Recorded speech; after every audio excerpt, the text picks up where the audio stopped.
Good King Wenceslas looked out on the feast of Stephen, when the snow lay round about, deep and crisp and even. Brightly shone the moon that night, though the frost was cruel, when a poor man came in sight, gathering winter fuel.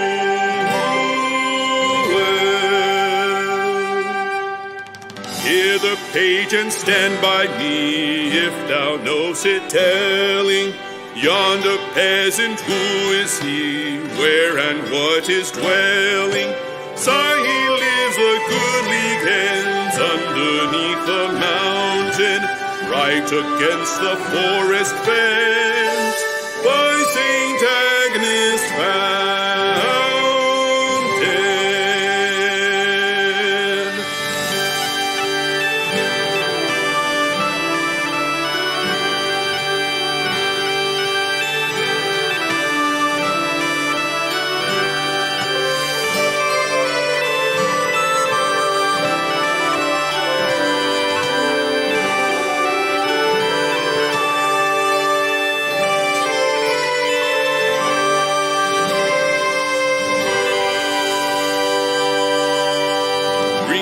Flesh and bring me wine, bring me pine logs hither. Thou and I shall see him dine, when we bear them thither. Page and monarch, forth they went together, through the rude wind's wild lament, and the bitter weather. Sire, the night is darker now, and the wind blows stronger. Fails my heart, I know not how, I can go no longer. Mark my footsteps, my good page, tread thou in them boldly. Thou shalt find the winter's reach, freeze thy bloodless coldly. In his master's steps he trod, where the snow lay dinted. Heat was in the very sod which the saint had printed. Therefore, Christian men, be sure, wealth or rank possessing, ye who now will bless the poor, shall yourselves find blessing.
to your Catholic Drive Time, keeping you informed and inspired. We love God, we ought to be able to talk about Him. Getting you started on your day. With the latest in breaking news and information. From the Vatican to the White House and everything in between. It's serious, it's fun, it's your Catholic Drive Time. Now here's your host, Joe McClain. Praise be to Jesus Christ. Christ. Welcome back to Catholic Drive Time, keeping you informed and inspired. I'm your host, Joe McLean. So good to be on with you on this Thursday, December the 15th, 2022. Can you believe you are like days away?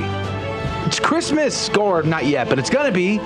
You are less than 10 days out now. Like, it's mind-blowing how fast things are moving at this point, but we're going to have a great show for you nonetheless. Recovering from same-sex attraction, why we must win the war for identity in our culture. Andrew Comiskey is going to join us. He's got a book out with Sophia Institute Press called Rediscovering Our Lost Fullness, A Guide to Sexual Integration. We're going to have a conversation, I think, chiefly around identity, why that matters, why we can't just let people subvert identity because you're made in the image and likeness of God. That's coming up at 35 past the hour. Hey, Canada is all ready to go to expand their medical suicide program. I mean, they're just giving it out like candy up there. Even kids could consider it. We're going to conversate about that at 15 past the hour. Brent Haynes will join us at the top of the second hour of our program about why the Colorado wedding website designer case is important. It's at the Supreme Court. Oral arguments were just had. He's going to catch us up on that. Lots of stories in the news. Hey, an Italian blog, Messa in Latino, confirms the real possibility that Pope Francis has chosen Bishop Heiner Wilmer as the new prefect of the Dicastery for the Doctrine of the Faith. What's the catch? Well, the good bishop is a big supporter of the German Synodal Path. So, good times? I don't know. The Pillar is reporting Archbishop Vincenzo Paglia has diverted hundreds of thousands of euros allocated to, of course, support missionary and charitable works. Instead, he used them to renovate his apartment at the Vatican. He said it got paid back, so where's the harm? I don't know. An Italian company has allegedly been selling the rights to reproduce Vatican artwork in six-figure deals while claiming to be working in collaboration with the Vatican, but nobody's saying a word over there, so we don't know what's going on. But the good news is the Federal Reserve has hiked up your interest rates another 0.5%. It's the highest in 15 years. And then, of course, following up on yesterday's big riot coming out because of the France-Morocco game, well, I guess France won. But I'm sure you knew that because you follow soccer, of course. And there was some violence, and in fact, a 14-year-old boy did lose his life in the midst of that. So there's that. Good morning to you, Rudy Carlos. Good morning, Joe. And, I really can't get behind these stories sometimes. What do you mean? You can get in front of them, though. Yeah, I suppose you could, but how could it be that people act this way over a sports game? Are you kidding? Are you insane? Do you know every time the Boston Red Sox do something, like Bostonians get out and they turn cars over? Yeah, I understand. It's crazy to me that people get behind these sports games. Baseball, and it creates a riot. What is going on in your mind? Now, with soccer, though, there's a thing called footy. Football. A bit of footy. Football. There's a bit of a hooligan culture hooliganism around it. Yeah. So I guess that maybe they're more inclined to that, but I suppose happens a lot. It's absurd. Yeah, it's absurd. Yeah. Speaking of which, Adrian Fonseca's here on the ones and twos. Not that he's absurd, but that he is a recognizer of the absurd. Right. Yes, of course. Right. That's what Joe meant. That's right. Let it be known. Document it. Write it down right now. That's right. No, if I could ask for your prayers today, I'd be very grateful. Today, my great-grandmother actually, is receiving last rites. Oh. So if you would pray for her soul, that'd be very grateful. And that if she becomes very lucid, so that way she can make a good confession as well. So if you would pray for that intention. I'm not really asking for prayers for her to come back to good health, because she's in as good as health as you can possibly get in when you're nearly 100 years old. So wow. She's very old. So let's pray, if you would pray that she's prepared for her coming of her judgment. So I'd be very grateful for that. Yeah. Let's ask Our Lady to intercede for her in the name of the Father, the Son, and the Holy Ghost. Amen. Remember, O most gracious Virgin Mary, that never was it known that anyone who fled to thy protection, implored thy help, or sought thine intercession was left unaided. Inspired by this confidence, I fly unto thee, O Virgin of Virgins, my mother. To thee do I come, before thee I stand sinful and sorrowful. O Mother of the Word incarnate, despise not my petitions, but in thy mercy hear and answer me. Amen. In the name of the Father, Son, and the Holy Ghost. Now your headlines with Rudy Carlos. Good morning. Thanks for tuning in to Catholic Drive Time. Today's Thursday, which means just one more day in the week, after today, of course, and then you're in the weekend. Here are your headlines this morning. Just the News reports, Abbott asked Texas AG to investigate NGOs for allegedly aiding illegal immigrants. He says, quote, there have been reports that non-governmental organizations may have assisted with illegal border crossings near El Paso. We further understand that NGOs may be engaged in unlawfully orchestrating other border crossings through activities on both sides of the border, including in sectors other than El Paso, unquote. The letter follows one day after a mass migrant crossing in El Paso, Texas, by which roughly 1,000 migrants illegally entered the country in a caravan of almost 20 buses. LifeSite News reports Joe Biden thinks you're a racist and an anti-Semite if you support biblical marriage and oppose child mutilation. He says, quote, anyone who criticizes surgeons who perform transgender surgeries is responsible for racism, anti-Semitism, homophobia, etc., because it's all connected, he said. Catholic News Agency reports Jesuit superior says that Father Marco Rupnik was excommunicated in 2019. The Jesuit Superior General, Father Arturo Sosa, has confirmed that Jesuit artist Father Marco Rupnik incurred an automatic excommunication in 2019 for absolving a woman he had sexual relations with, a fact his religious order was aware of but did not disclose until now. Sosa also contradicted the Jesuits' earlier statement and said that the restrictions on Rupnik's ministry, which remain in effect, dated from this earlier conviction and not from the 2021 allegations that the Vatican's Sex Crimes Office decided to shelve because there were deemed that there was not enough evidence there to prosecute. Ground News reports New Zealand imposes lifetime ban on youth buying cigarettes. New Zealand passed into law a plan to phase out tobacco smoking by imposing a lifetime ban on young people buying cigarettes. The law states that tobacco can't ever be sold to anybody born on or after January 1st, 2009. The minimum age for buying cigarettes will keep going up, and anybody trying to buy a pack of cigarettes 50 years from now would need an ID to show they were at least 63 years old. And those were your headline news this morning. God love you. The saint of the day is Saint Mary de Rosa. Viola Francesca de Rosa was born on the 6th of November, 1813 in Brescia as one of 9 children born to the rich industrialist Clement de Rosa and Countess Camilla Albani. De Rosa was educated by the Visitation Sisters in their convent in Brescia. She left school after her mother died in 1824, and she began working in her father's large spinning mill in Acquafredda, where she took an instant notice of the working conditions. She became the manager when she turned 19, and she began caring for the female workers and devoted herself to looking after their material and spiritual needs, which was something that her father encouraged her to do. Her father began searching for suitors to have her married, but she turned each of them down.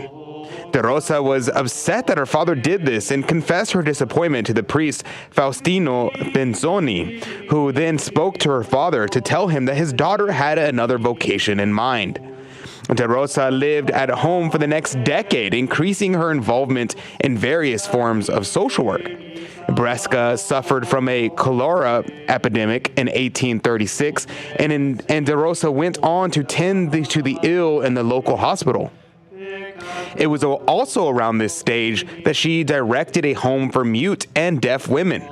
And in 1840, she began gathering a small group of women that would later evolve into her future religious congregation. Her order became known as the Angeli delle Carità, and she later took her religious name and was vested in the habit after undergoing her formation and making her profession in 1852. De Rosa directed her order to caring for the poor as well as the sick, since those were the main focus of her religious apostolate.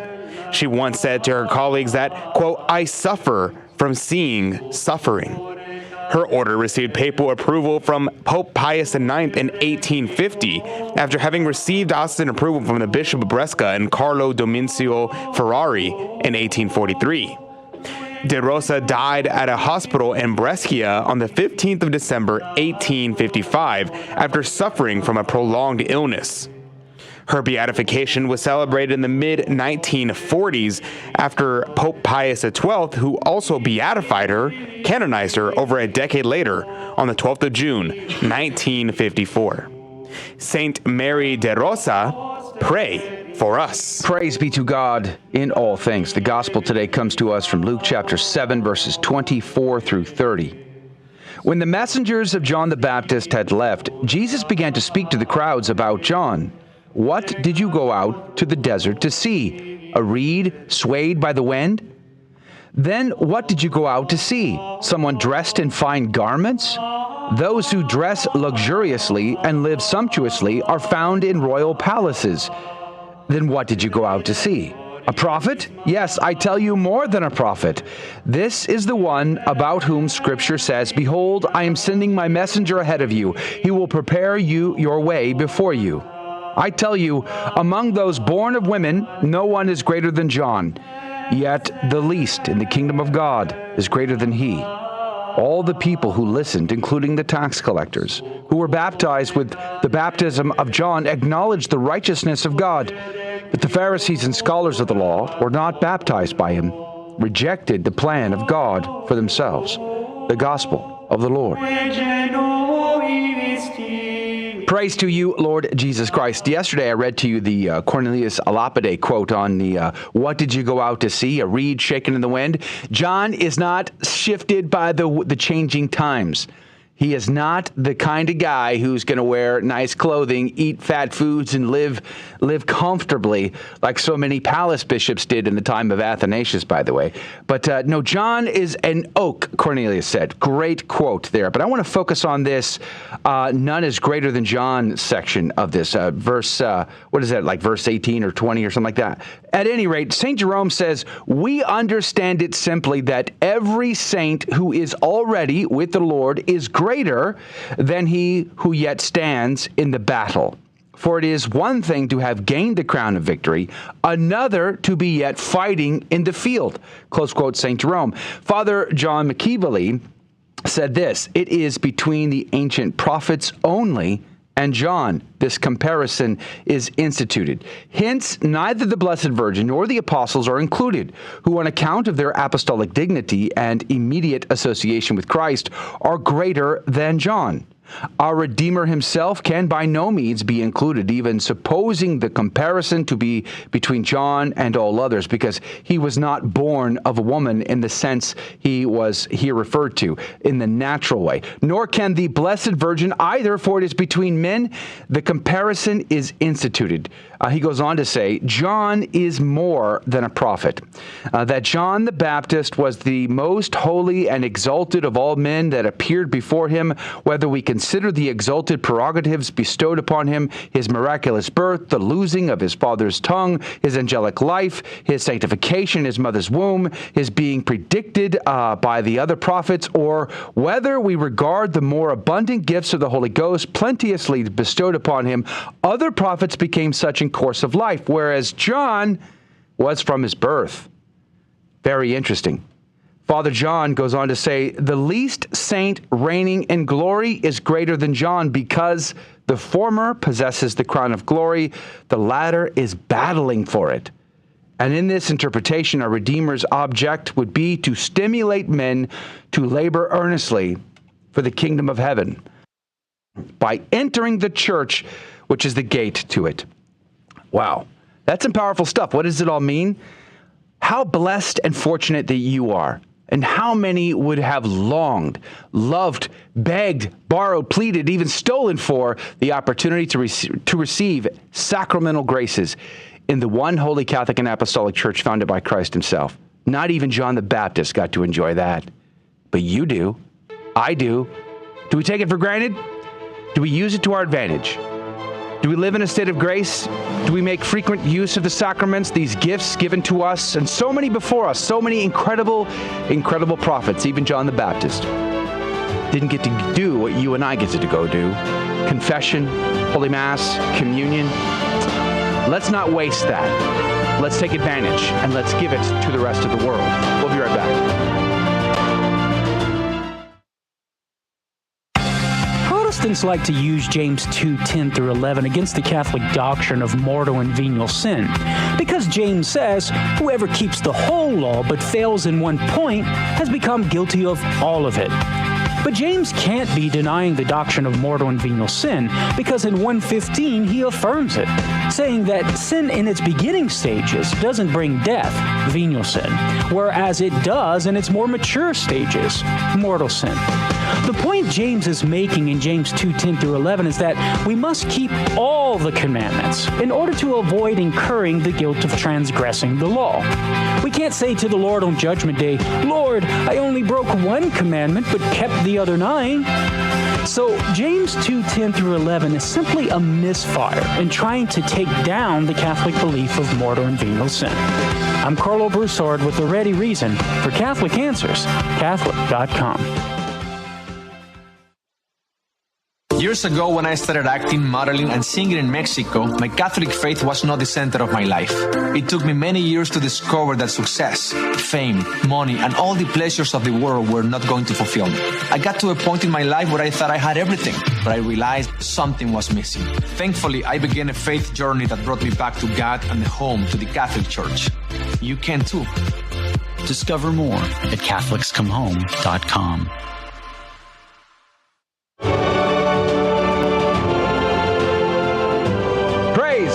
Be to Jesus Christ. Welcome back to Catholic Drive Time, keeping you informed and inspired. I'm your host, Joe McLean. So good to be on with you.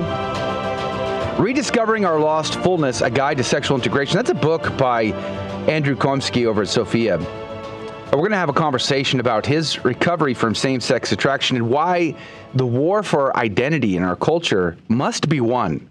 Must be won. Because it is vitally important to take back our true identity as being made in the image and likeness of God and what that means. The implications are grave for society. And Andrew Comiskey is going to chime in on that coming up at 35 past the hour. So do join us if you can. There are lots of stories in the news that are of great concern to me, and I'm sure they are to you as well. And Canada is expanding their medical-assisted death policies.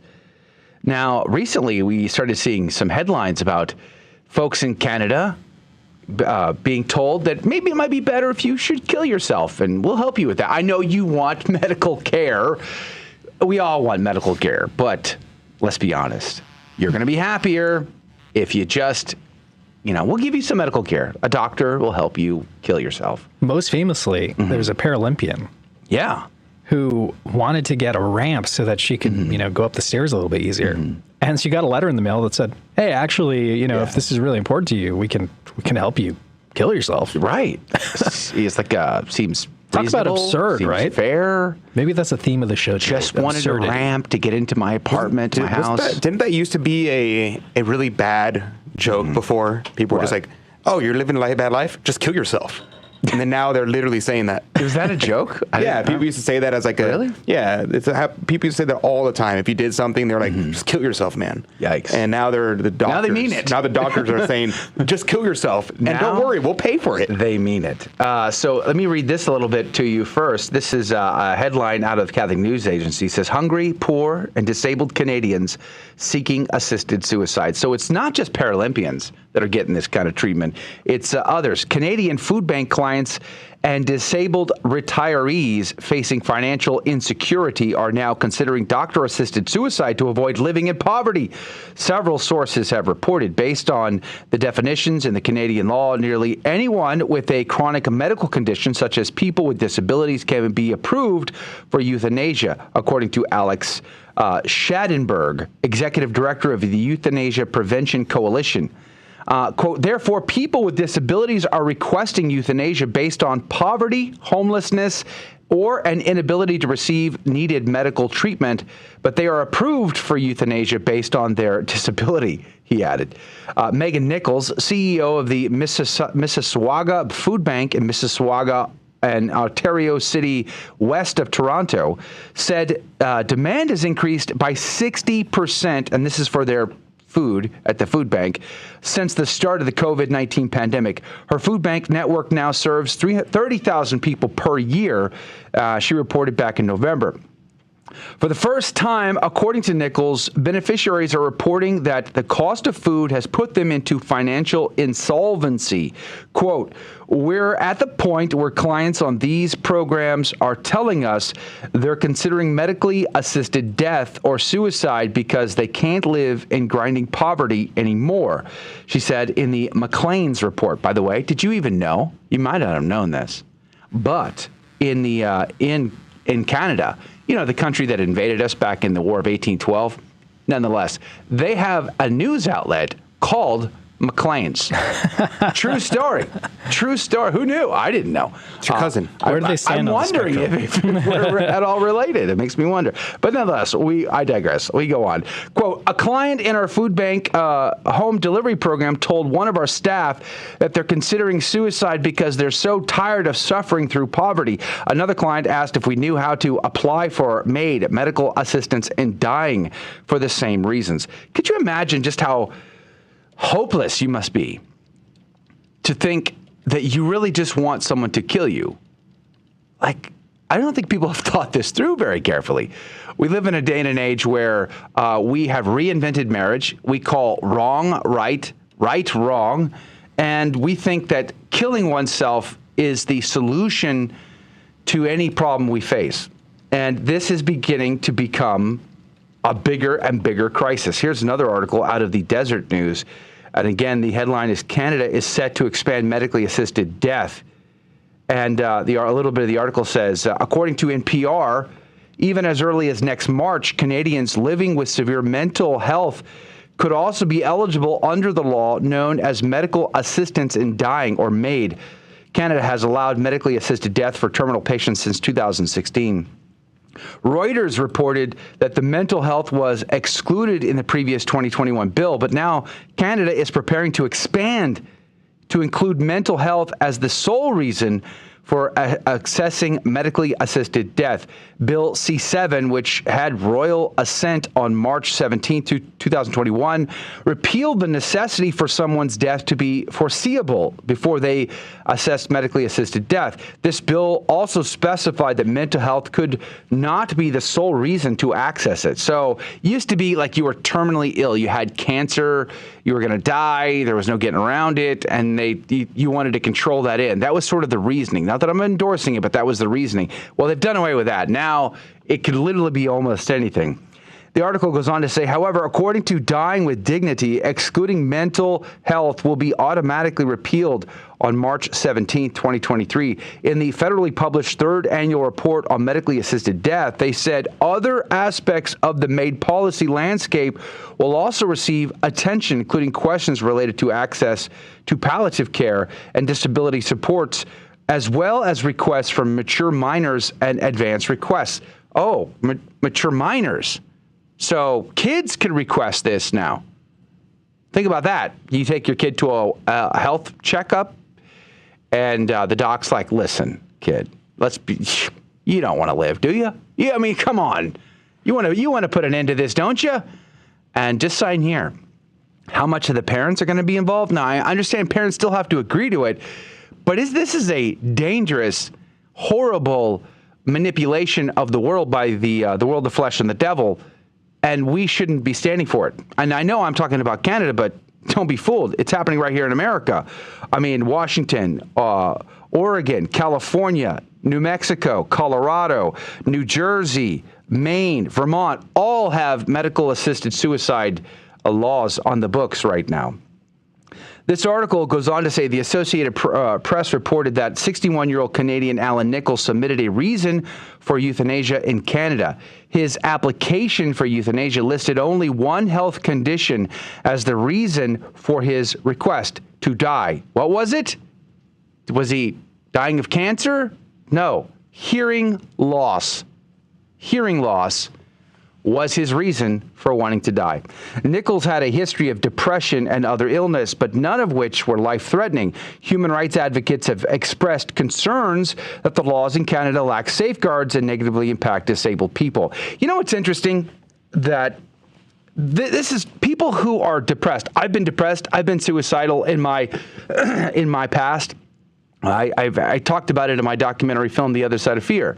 I know what that's like. I can understand and relate and empathize with people who are so desperate for something to happen, to change in their life, to relieve them of their depression and their hopelessness, that they would consider it. And your brain starts messing with you and you start thinking about it. I know what that is like.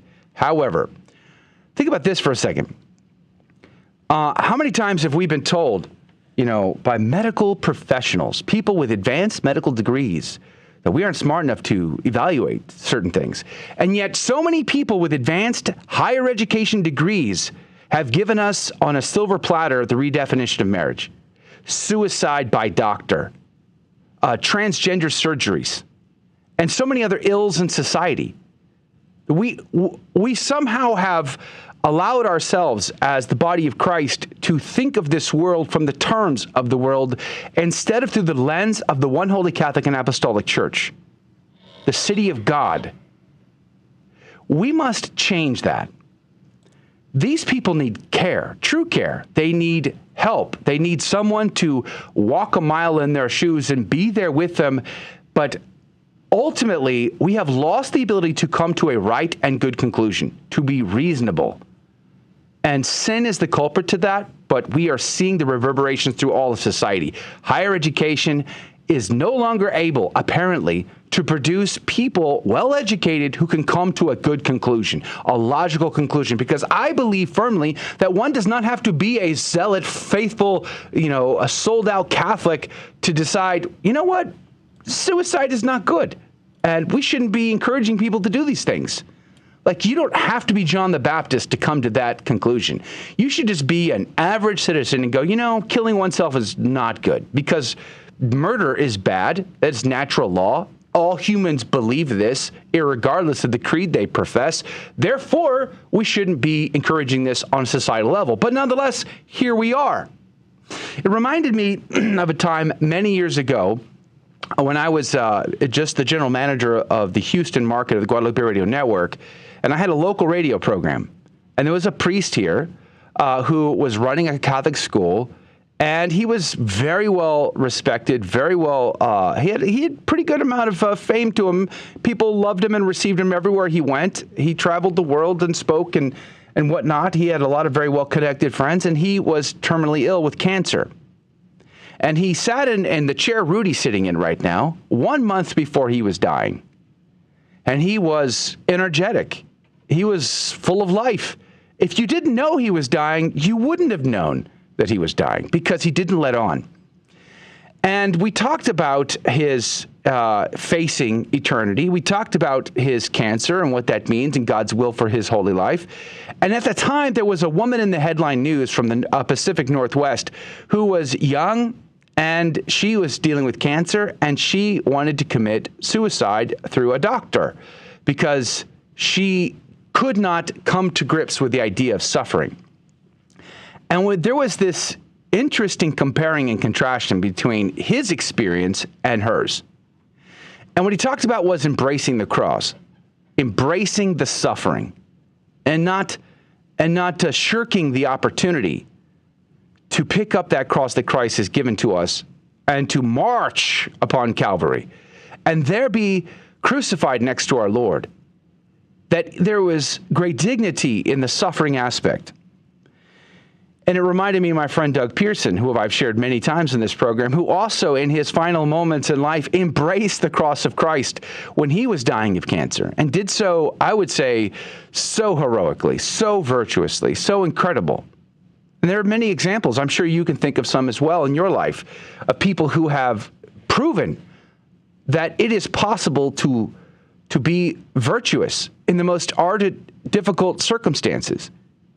And yet we're living in a time where society is so emasculated, where, as St. Thomas would define it, where we shrink back from the hard, the arduous, the difficult tasks because we want comfort. We want it to be easy. Society is so emasculated that we can't be put off in any way, shape, or form. And therefore, it's better to just die. Well, there are consequences to choices, and eternity is at stake. And the society around us is suffering so mightily. Let us pray, fast, and do penance And if God gives you an opportunity to impact someone's life who's making such a choice, please encourage them to not do it. We'll be right back. Andrew Comiskey's coming up next. This is Dale Ahlquist with a Chesterton Christmas Minute. G.K. Chesterton says that it is in the old Christmas carols that date from the Middle Ages that we find not only what makes Christmas poetic and soothing and stately, but what makes it exciting. The exciting quality of Christmas rests upon a great paradox, that the power and center of the whole universe may be found in something very small, a baby in a manger. And it's extraordinary to notice how completely this paradox of the manger was lost by the brilliant theologians, but was kept in the Christmas carols. The songs recall the main point of the story, that God once ruled the universe from a stable, and that the hands that made the stars were too small to reach the huge heads of the cattle. Want more than a minute? Chesterton.org. Hi, I'm Debbie Georgiani. And I'm Adam Bly. We're the hosts of The Spirit World every Saturday morning on the Guadalupe Radio Network. Join us as we help answer your questions on angels, demons, and how the physical and spiritual worlds interact. That's The Spirit World from the Station of the Cross Studios every Saturday at 11 a.m. Eastern, 10 a.m. Central, right here on the Guadalupe Radio Network.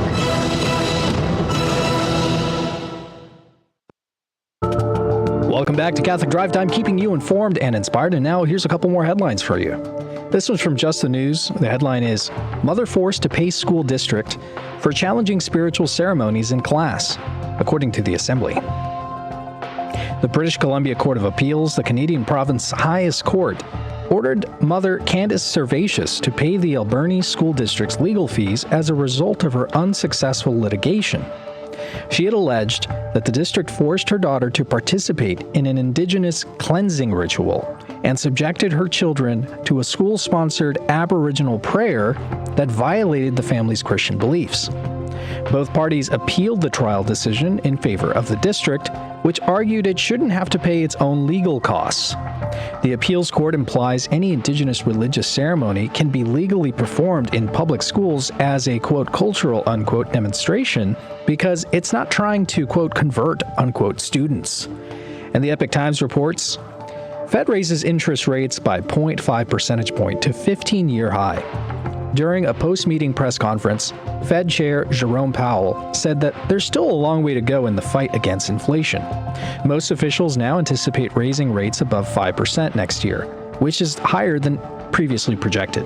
Now, if you're interested in how inflation is a hidden tax, go back and listen to our Tuesday interview that we did with our friend from the Heritage Foundation. You can search for that on YouTube. Just go onto YouTube and search for Catholic Drive Time. Those were your headline news this morning. God love you. Praise be to God in all things. Thank you, Rudy, for keeping us up to date. Hey, did I mention, by the way, we're going to be giving away a free copy of the Holy Mass on Earth as it is in Heaven. This is the Lego book by Kevin and Mary O'Neill. We had a couple of conversations about this book so far. It's fairly recent. This is like the second volume. The first one was the Lego Catechism. And I'm really so proud of what Kevin and Mary have been able to do with this. It's a fun, great way to teach your kids because it's visually enticing for them. They love Legos, but also it is solid stuff. He embraces good, awesome, great Catholic teaching on the sacraments and the Holy Mass using typology and imagery. And you're just going to love this. It's going to be a great resource for you and for your kids, especially this time of Christmas. So if you'd like to possibly win, get your copy of the Holy Mass on Earth as it is in Heaven, this is the way you got to do it. You got to make sure you're on our email list, and the insider email list, which you can sign up for on our website. I'm going to send an email out tomorrow afternoon with instructions on what you need to do to get your copy, to possibly get your copy of the Holy Mass. Just go to grnonline.com/CDT. That's grnonline.com/CDT. Go and click the insider email link. It only takes a moment to get signed up and super easy. And we're going to send you a free talk in your email inbox right away just to say thank you for being a part of the insider crew. And then if you want to use your phone instead, if you're like, you're out and about and you're not next to a computer, pull out your cell phone and text the letters GRN to the number 42828. That's GRN to the number 42828. And you'll get in on the email right away that way as well. So it's a super easy way to stay connected to us so that you can get all the goodies. And I always try to find something to send you, some bit of entertainment, something special every week to keep you entertained or informed on what's going on. So please do sign up, because you never know when our voice gets cut off, especially on these social platforms. It's always precarious at best. And so the insider email plus our Telegram group is fantastic ways to stay connected all the time. But we're very grateful for everybody who hangs out with us on our live video feeds. And like right now over on our Telegram group, I see Nick the Mike there, Damon's there, Josh is there. Good morning, everybody. Thanks for hanging out this morning. We appreciate that. Praise be to God. All right, so one last time, go to the email, get signed up, grnonline.com/CDT. Back in 2014, I wrote a book on overcoming porn addiction. I also produced a documentary film sharing my own story of growing up with porn addiction and how God saved me. But many years ago, I was interviewed by the National Catholic Register about my journey, my experience on porn addiction. And the journalist who interviewed me brought up how I pointed out that I was not once addicted, always addicted. That's a very common thing you'll find in like 12-step programs, once addicted, always addicted kind of thing. And I don't subscribe to that. And the reason why I didn't, and I still don't, is because identity matters. I am not my brokenness. I am not my sin. I'm a son of the Most High God, made in His image and likeness. And if I sin, I have recourse to grace through the sacraments. And I said that, and it's like you could see light bulbs going off, but so many people have thought in the terms and through the lens of once addicted, always addicted, which this is what's caught my attention with Andrew Comiskey, who's got a brand new book out called Rediscovering Our Lost Fullness, A Guide to Sexual Integration, someone who has struggled and overcome same-sex attraction in his own life. Good morning to you, Andrew. Hey, good morning. I loved what you just said. Yes and amen. That's beautiful, what you were reciting about your own declaration. Yeah, it's a war for identity in our culture today, and I think we're seeing it, are we not? I mean, look at just was it yesterday, the day before, the big party on the White House lawn? Celebrating the redefinition of marriage with a transgendered singing talent or something. I mean, the war for something. The war for the souls of the world is really hot and heavy right now. Share your own journey. How did you overcome this identity crisis, this struggle within? Yeah, well, I think two things always at work. One being the Holy Spirit calling all of us into what is most real and true about ourselves. And then secondly, the awareness in my early wanderings into homosexuality and so on, kind of the futility of that, the dead-end nature of trying to find myself in the mirror of another person of my own gender, and how alluring that is and seductive, especially to men in this very focused sort of, focused sexual thing, so alluring, and yet just unable to come into a fullness because of his sameness, really. And so I think the call of Jesus in my life to say there's actually more for you, don't settle for that, and then finding some solidarity and community with people that agreed with what the Lord was doing in my life and helping me to take the necessary steps towards integration. And that was many years ago, but I'm so grateful for that transformational beginning where again, the wooing of the Lord to sort of, to make peace with who he is, and at the same time to make peace with who I am as a son and as a man made to image him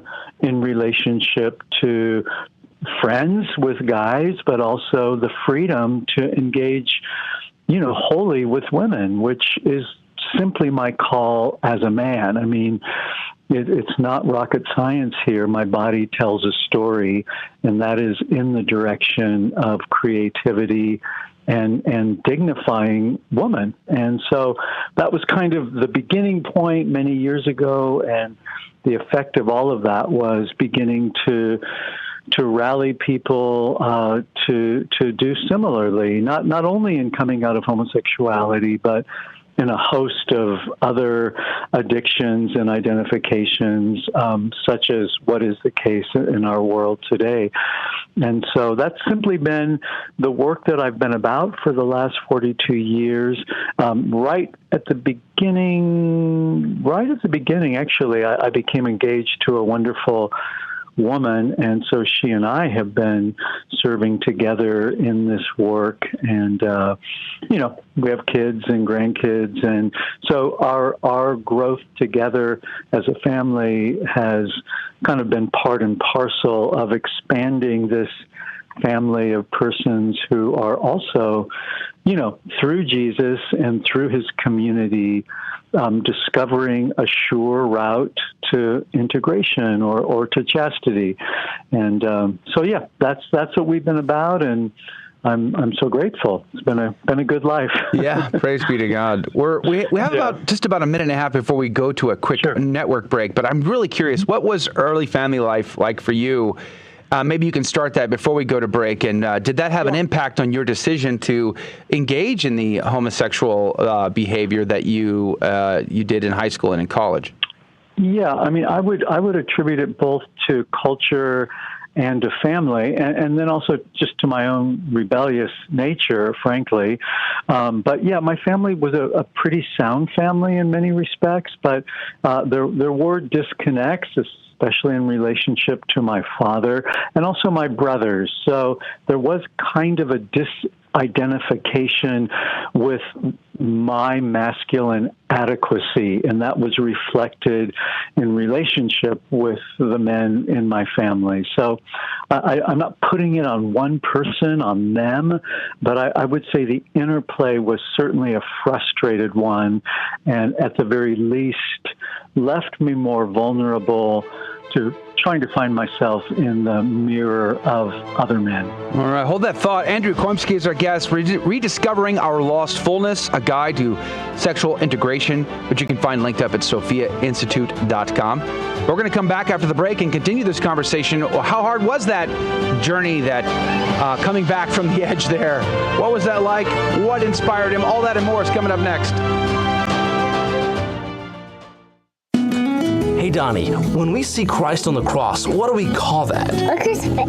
And who said, preach Christ and Him crucified? St. Paul. As parents, we're the primary educators of our Catholic faith to our children, and if you don't know your Catholic faith as well as you should, that's okay. Just tune in daily to the Guadalupe Radio Network by logging online to grnonline.com. The Guadalupe Radio Network. Listen, learn, love, and pass it on. Hello, this is Steve Gleason with your 1-minute tool for Catholic evangelism. Here's the question for your non-Catholic friend. Your only daughter met a fine young man who was a committed Mormon. She now wants to join his church. What's your answer? Well, here's your 3 best friendship tools for Catholic evangelism. Number 1, a reason for no. Doctrinal positions such as the deity of Jesus and the Trinity. Your reason for yes. You deem seemingly moral character as superseding biblical truth. Secondly, orthodoxy. Your answer is probably no. But how and why? Your resistance to Mormon doctrine does not just come straight down from the Bible. It comes from the first 5 centuries of brilliant theologians, bishops, and popes. These Catholics wrote, debated, and fought for truth. Example, in 250 AD, 311, and 417, 3 different popes excommunicated 3 different heretics, Sabellius, Arius, and Pelagius. They denied the Trinity, the eternal deity of Jesus, or taught that human effort warranted salvation. Would your pastor excommunicate a heretic? Well, unfortunately, your pastor can only remove someone from his local congregation. But that's okay. That guy will probably end up being welcomed at a church down the street. Praise be to Jesus Christ. Welcome back to Catholic Drive Time, keeping you informed and inspired. I'm your host, Joe McClain. So good to be on with you. Coming up at the top of the second hour, if you're at all able to join us, Brent Haynes is going to be on, catching us up on the website designers case in the Supreme Court. What's the status with that?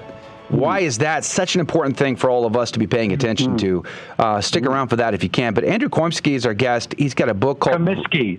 Comiskey. Yeah, Comiskey.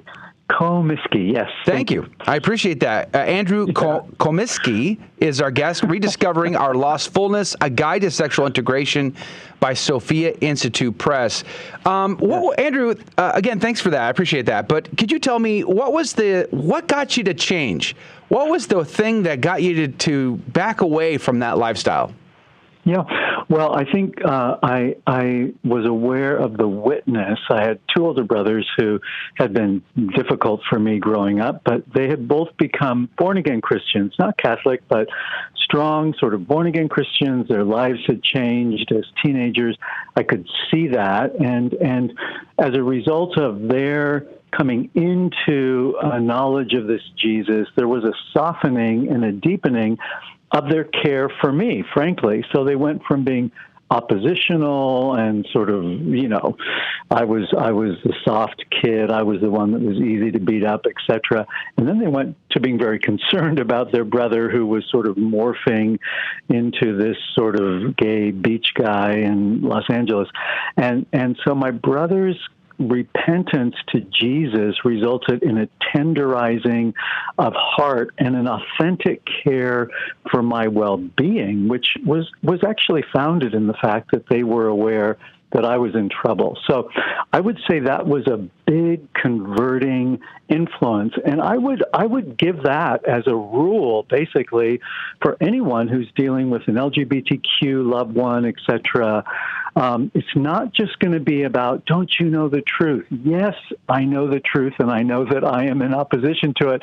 But what I need to know is that you are for me, and your being for me is based on the fact that you have a deeper, truer vision of who I am. Mm-hmm. And that was how my brothers operated, and there was a strength, but there was a kindness at the core of their strength that, frankly, I had never seen before. I had never seen it in them. I'd seen it in some guys, but never them.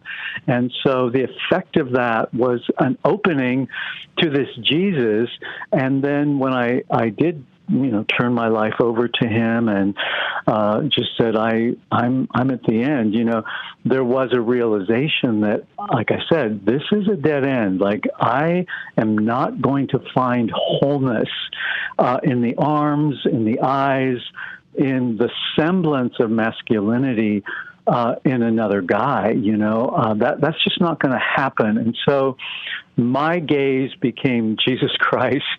I looked into the perfect law of liberty, if you will, and like I said, found the support that I needed to begin to take constructive steps out of that. And then this resulted in my becoming a Catholic and kind of getting rooted in the historic church and really what is our impeccable understanding of what it means to be human, St.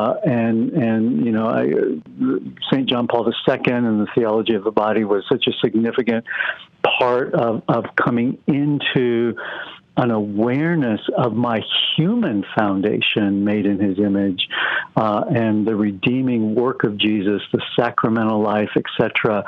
All of that being so much a part of raising up these core foundations in myself and in serving other people to do the same. So the work that we do is in parishes and dioceses, is in forming groups called Living Waters. We actually equip lay persons who are working under their pastors, their elders, their diocesan leaders, and we're helping them to effectively engage with their male and female peers who are dealing with a host of sexual issues. I would say Catholics are amazing at understanding what sexual wholeness is. I would say Catholics are quite limited in mobilizing the one another to actually take steps together. This must involve the priest. It must involve confession. But I think there are constructive ways that we can gather as peers. And I dare say, and I say this in complete agreement with what you said about addiction, addict is no longer my identification. But I have to say for myself, I can still live very close to the edge because of the power of the idolatrous world in which we're living. And such as what you said about the celebrations in the Supreme Court and on the White House lawn and all of the ways in which the boundary lines are breaking out there in the world. Really, it's kind of like the moral ozone layer is almost gone in regards to sexual order and protection. And all of those things, I think, prey upon the vulnerable. And in light of that, we really do need to come into the light and into redemptive community where we are known, where we choose to be known and are actually activating the power of this church against which hell will not prevail. But I think we have a responsibility in activating the resources that are there. And that's a little bit about what we want to do in mobilizing the laity to actually gather effectively in order to take steps in the right direction in our integration, whatever our starting point is, and in that sense to kind of cover each other's backs and say, I am standing with you in this, and I will fight for you to take the next steps. And in so doing, I'm activated and I'm strengthened and I'm taking steps forward. So I think the one another is something that Catholics can discover a lot more about. I think evangelicals have actually done a better job of gathering for recovery's sake. Now, as you say, sometimes with lopsided spirituality and so on and so forth. But we who have perhaps a greater clarity historically and morally, we need to activate in a practical way, I think, to take the steps we need to take to get free and to stay free in the areas of sexual sin and disorder. Andrew, the one thing I thought it was really great, the advice you were giving, especially in regards to whenever family members. But what about in the public square whenever we are going about our day and, so to speak, man on the street, you have someone accuse you saying, oh, you hate gays, or, why don't you just let people love each other, and you're put on the spot. Yeah. What's the best way to respond? Because, in this kind of situation, there's no way to, accompany the person, to love the person, and these kind of things. How do you respond? No, I appreciate that, because I think we have to give an answer in the public square and in casual relating where, as you say, we don't have maybe a lifetime to sort of convince them, etc. So I am one who just thinks I just need to express my Christian point of view of reality, and that is that sexual love only flourishes when a man and a woman are committed to each other. And anything less than that, whether it's casual sex between a man and a woman, whether it's two same-gender friends kind of pursuing this, frankly, delusion that we can sex this thing up and that makes it loving, I would simply say, well, one is free to do that, but that isn't optimal for human happiness. And that's simply because God has deemed it otherwise. And so I major on what actually makes us happy in the long run, and that has to do with ordering our sexuality. That may seem archaic for many people, and it may seem like, well, that's not what I want, and so I'm going to go ahead and pursue whatever I want. And I would say at that point, well, I can't make choices for you about what you do, but I'm going to be really clear with anyone who has a listening ear, or if I'm in a roundtable discussion at work or whatever, I'm going to express that and be true to that. But I think I'm going to lead out with what is good and true and beautiful, and then say obviously today, because the transgender thing especially, which is just another step on the spectrum of the unraveling of the Imago Dei, but rather than sort of be crisis oriented and centered on that point, I think we always still have to start with what is so great about a man and woman that are committed and audacious enough to say, I can actually make true this commitment. That is so beautiful and so aspirational and so dignifying. And so I think I would land there and then just say, and so let's just reach a little higher, and let's have a higher vision, and also own the fact that we're also vulnerable to lesser things, and be gracious about that. But let's goad each other on. Whether we're all Catholics or all Christians or not, we can still, in the human family, say there's such a better way. And so anyway, I don't hesitate to bring that up with, my non-Christian friends, and why not? It's a really good deal. It's a challenging one, but anything excellent is worth a good goad, wouldn't you say? We are getting down to just about a minute here, and I'm really curious. When did you're going to have to be quick on this one, but when did you become Catholic, and what did your family say when that happened? You got about a minute. When I became Catholic? Yes, sir. Well, I'm the only Catholic in my family, so they were, they're pretty strong evangelicals, and so they were, I think, moderately concerned, to sort of introduce being a Catholic into a strong Protestant family. But, it was another challenge. I'm so grateful I did it. And I would not turn back from the foundation I've discovered. And Amen. So, all right. Grateful. Praise be to God. Andrew Comiskey, our guest. Thank you so much. We're grateful for your time today. Rediscovering Our Lost Fullness, a guide to sexual integration at SophiaInstitute.com. Andrew, God bless you. Have a great day, sir. Yeah, thank you, brother. Bless you. Bye. God bless you, too. All right, that's going to do it for hour number one. If you can join us in the second hour, Brent Haynes is going to be on. Going to catch up on that Supreme Court case, why that matters. Plus, we have our game show and the after show. Go to grnonline.com/CDT for all the details. Otherwise, we're going to see you right back here tomorrow with E. Michael Jones. Planning on shopping online this year for Christmas? Did you know that you can help the Guadalupe Radio Network when you do your Christmas shopping online? All you need to do is shop on Amazon Smile, and 0.5% of your purchase goes to the GRN. Just go to AmazonSmile.com and select La Promesa Foundation as your nonprofit of choice. La Promesa is the parent company of Guadalupe Radio. It's that simple to give some extra help to the Guadalupe Radio Network during the holiday season.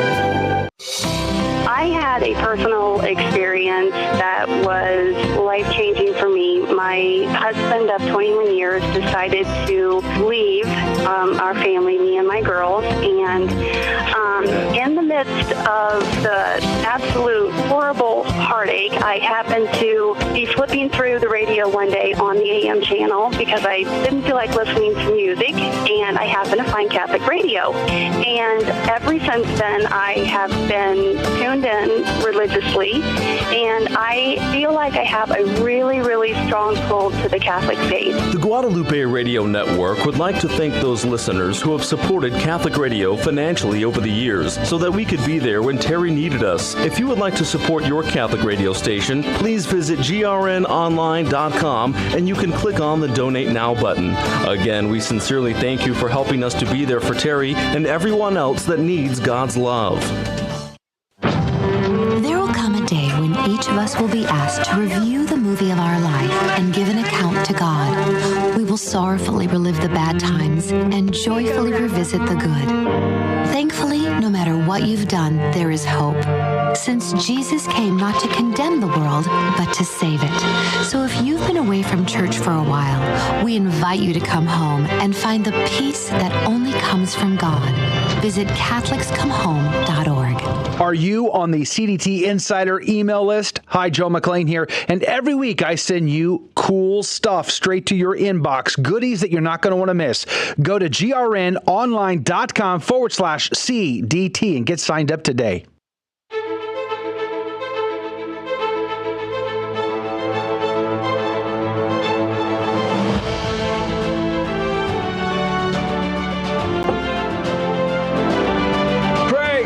Jesus Christ, welcome back to Catholic Drive Time, keeping you informed and inspired. I'm your host, Joe McLean. So good to be on with you. Praise be to God. Good morning.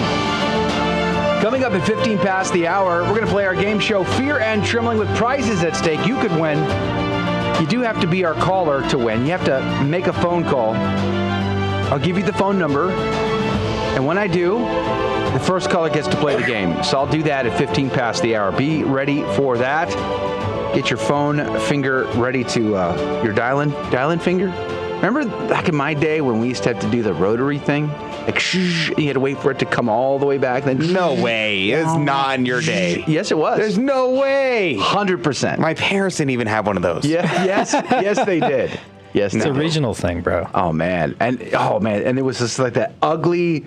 Hey, speaking of rotary phone thing, it was horrible. And you couldn't even you had to get like that big banana-looking attachment to keep it on your shoulder. I ain't buying what you're selling. Because you get cramped in your shoulder muscle for holding it to your head for like more than 22 minutes. Speaking of rotary, is the Rotary Club Freemason?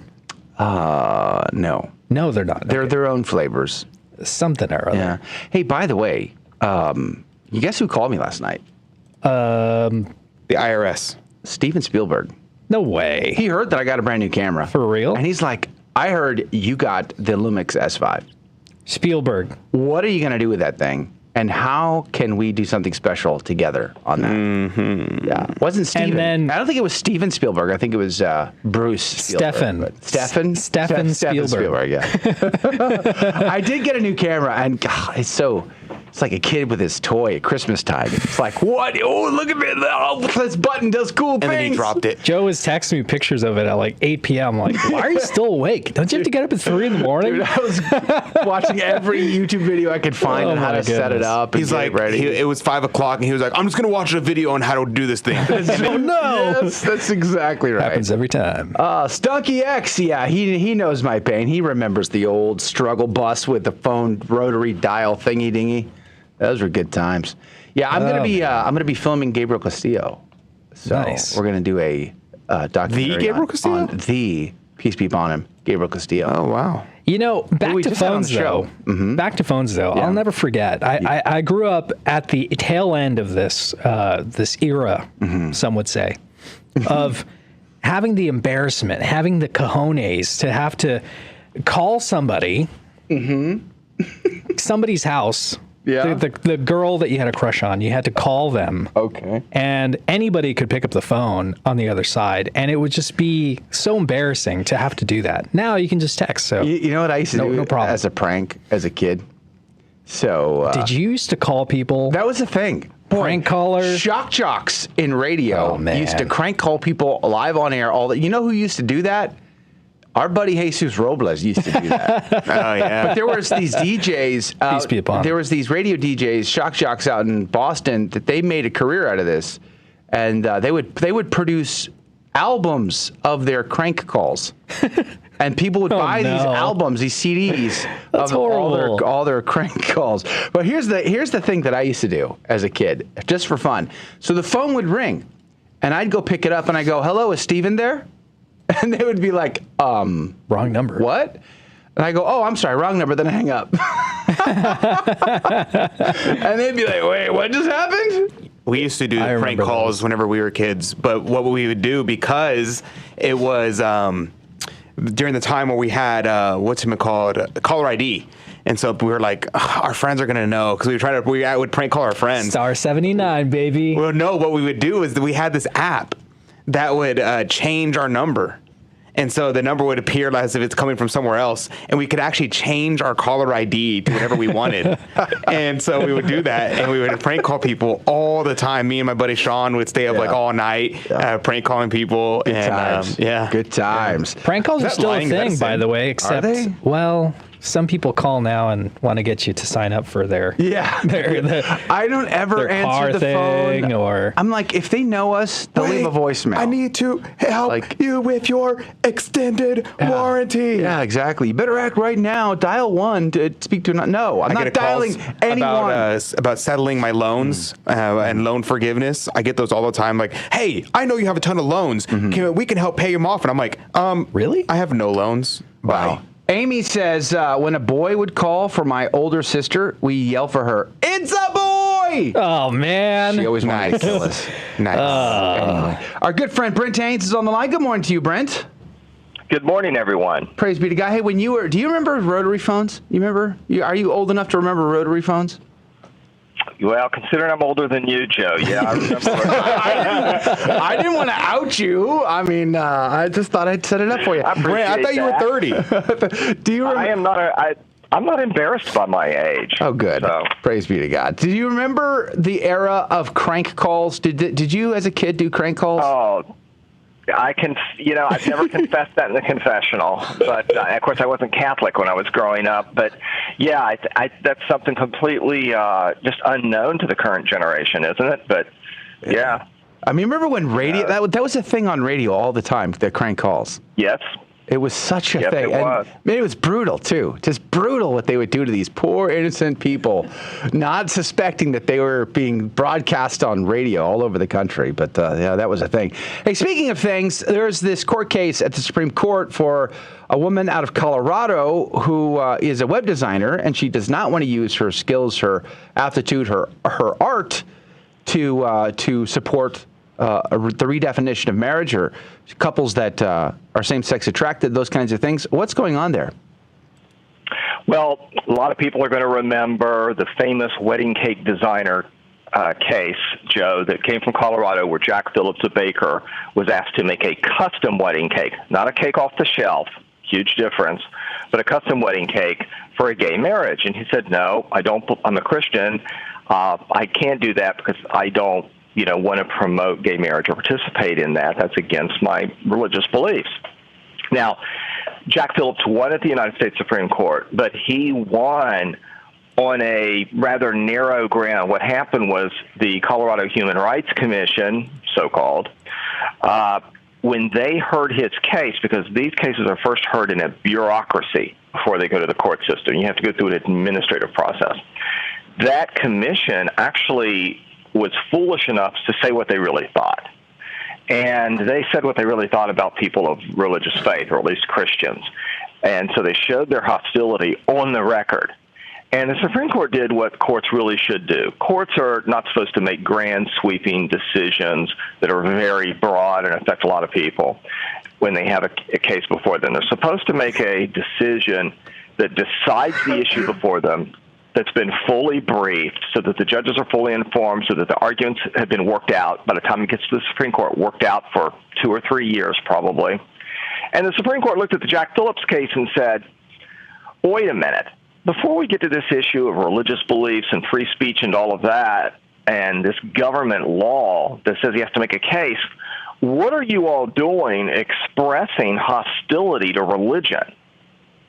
And that's a pretty narrow ground, but the Jack Phillips won at the Supreme Court, but that's how he won. The Supreme Court said, we don't even reach this issue of whether the government can make someone bake a customized wedding cake for a gay couple, because you all just started right out of the gate saying that you don't like Christians. And that is unconstitutional because religious belief and practice in the United States is protected.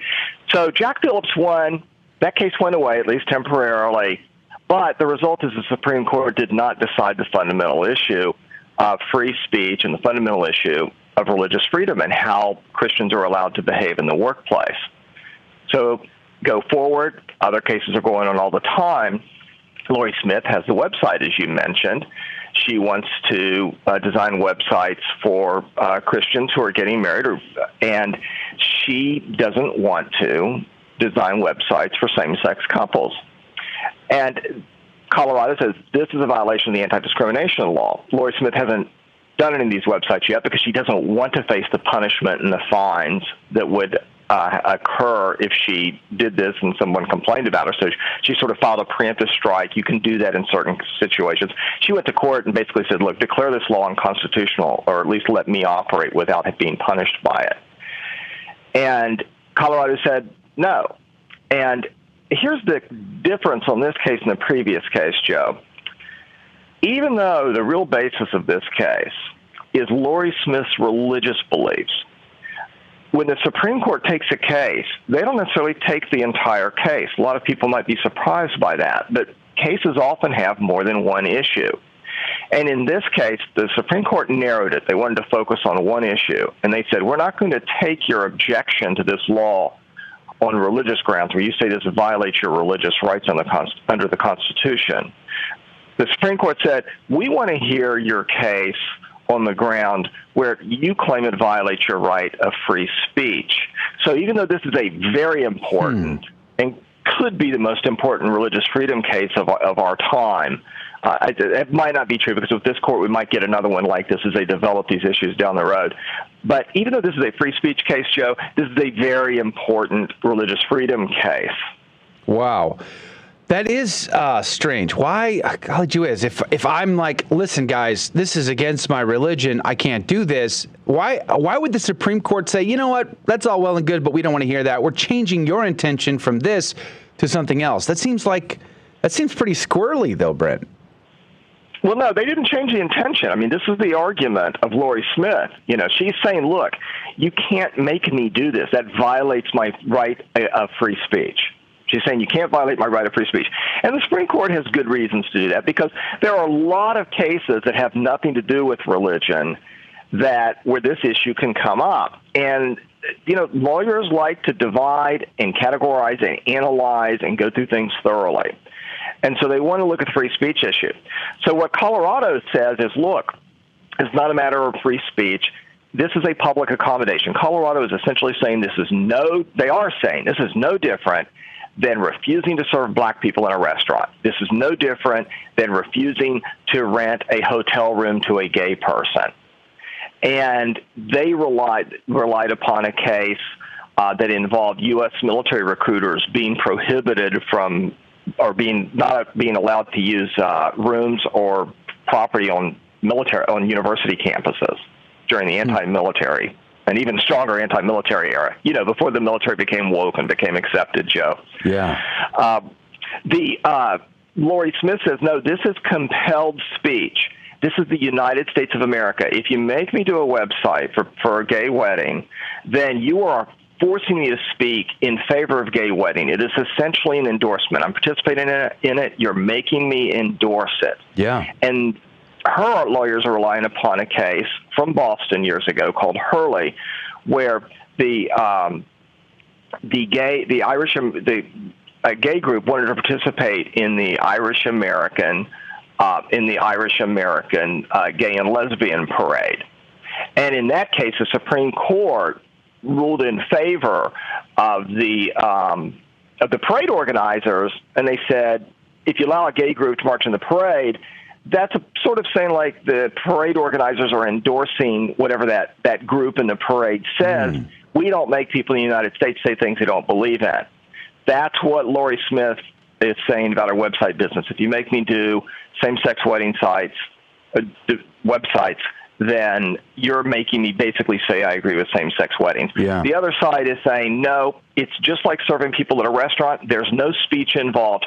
Or the speech is just incidental. It's just like letting them have a room to use to recruit at a university, or serving a black couple at a restaurant. And they raised all the horror stories about bigotry, racism, all of this, you know, as if the world was going to end if we don't make people engage in these businesses the way they want to make Lori Smith make websites she disagrees with. All right, so arguments were heard. We're down to just about 60 seconds here. What do you think the outcome's going to be? Do you have any predictions?